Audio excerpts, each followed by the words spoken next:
Equity markets around the world plunged due to concerns over economic disruptions. Just a day later, there are some differences to note.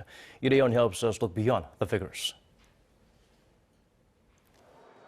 Following U.S. President Joe Biden's latest sanctions on Russia, the U.S. stock markets recovered on Thursday local time.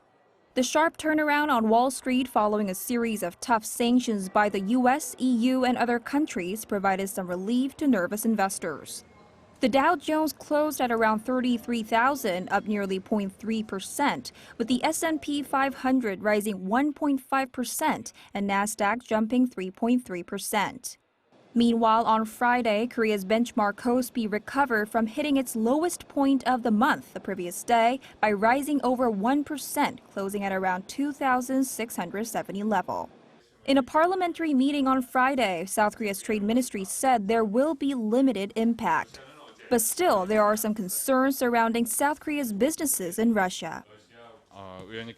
Russia's invasion is being considered as one of the most serious crises. Russia only accounts for 1.5% of the South Korea's export, but still this could become a much bigger economic issue.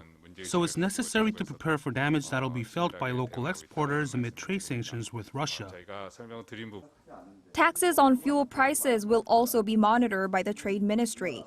Although the country had already lowered fuel taxes until April this year, the ministry has vowed to extend that deadline if needed. The ministry said new bills to secure commodities amid the price surge are also being considered.